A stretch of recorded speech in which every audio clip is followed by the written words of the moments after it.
All right, so Jordan, you're doing all this stuff. What do you make of the league? What are they saying about Vrabel? How does this look like?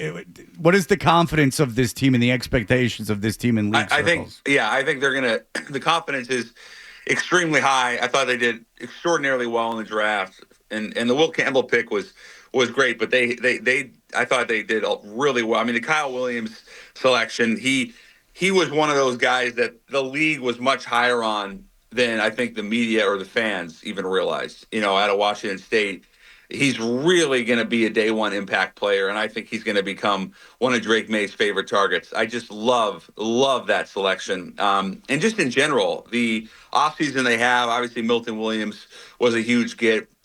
Spillane from the Raiders is going to be a massive impact. Their roster was in a horrible place just a few months ago, and now it's in a pretty respectable place. And I think Mike Vrabel, you asked the confidence level. I don't know how it could be higher. Just from the roster standpoint, yes, but also just the amount of equity that he gives that organization, the respect instantly that he's created. I think they'll double the win total at least. That division is interesting because Miami comes off a disappointing year, but obviously had a lot of injuries.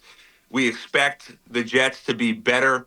And then obviously, the Bills are the Bills. But I think there's an opportunity for the Patriots, assuming they do stay healthy, with second-year Drake Maye, first-year Mike Vrabel, to double their win total and be in the playoff conversation. And I would never, ever would have thought I would have said that. Even after they hired him, I thought this is a 2 or 3 year rebuild, but I think they're going to be substantially better. Yeah, because I'm sorry, Hardy. I heard Andrew Callahan on the radio here yesterday. He covers the Patriots, and he was saying the model is the Lions.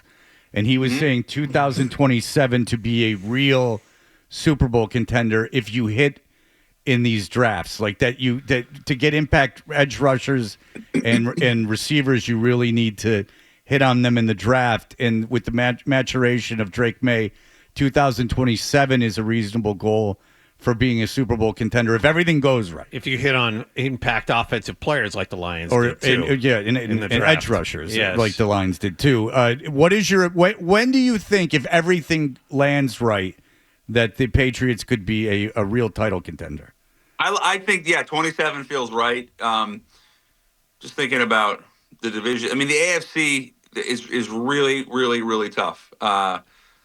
I think 27 feels right, but I'll say this: if the hardest thing in the NFL to do, the hardest thing in sports to do, is to hit on your quarterback. I think everyone in New England, outside of New England, believes that Drake Maye is the franchise quarterback and the heir apparent, if you will, to Tom Brady. Okay, they have a 4-year window now, where they don't have to pay Drake Maye. I would say the same thing in Washington with Jaden Daniels, even Atlanta with Michael Penix. These teams that have hit on young quarterbacks, now you have the window. And you mentioned Detroit. The Lions didn't even do that. They had to trade for Jared Goff, and I don't even think they knew how good Jared Goff was going to be. The Patriots know how good Drake Maye is going to be. And I think the impact that Mike Vrabel can have, having taken Tennessee to an AFC championship, won divisions there. This is an organization with a proud history, and as long as the ownership group allows the football people to do their job, Brian Cowden, Elliott Wolf, Mike Vrabel, I think 27 feels like the absolute right time. But I think they're going to be, again, dramatically improved in 25. Jordan, you've had a lot of stuff on the Raiders recently, and I think there's a similar situation going on there, albeit with a much different coaching scenario. They're going old as opposed to a guy taking his second job, but another 4-win team.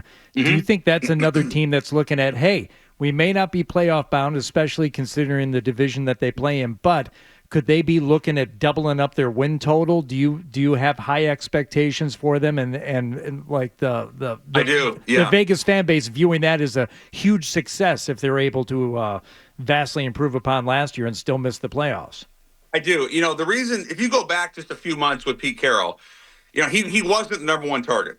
Ben Johnson was the number one target. But I had said early on, Ben Johnson is most likely going to be with the Chicago Bears. That's where he wanted to be. That was his target. That was their number one guy. He gets to stay in the division, what have you. moving forward, the Raiders look at that division, the AFC West, and they said, okay, you have Harbaugh, you have Peyton, you have Reed. We need an adult in the room. And they got that with Pete Carroll. Pete Carroll, his superpower is his ability to connect with players and build a program. That's what he did in Seattle, and I think that's what he'll do with the Raiders. On top of that, he gets Geno Smith, he gets Ashton Dente, he gets Jack Besh. They significantly upgraded their offensive tools, and they have, arguably the best tight end in the league in Brock Bowers. I think the Raiders are in a similar position, albeit with a veteran quarterback.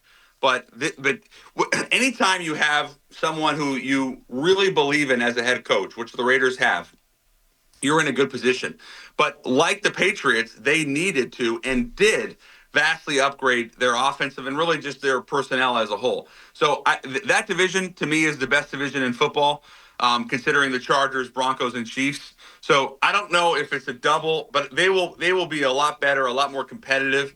But there's just more window in the AFC East. All right. Well, Jordan Schultz, great talking to you. I love that you're doing that stuff with Draymond Green. Very interesting. And thank you so much for the time, sir. My pleasure, guys. Enjoy the show, and I appreciate you having me. All right, thank you, Jordan. Thanks. There you go. If you like that clip, and how could you not? Check out more videos from Toucher and Hardy here. Point slightly up and to the left. For more Patriots analysis and opinion, hit this playlist. Point slightly down and to the left. And for the latest from the Sports Hub, download at 985thesportshub.com.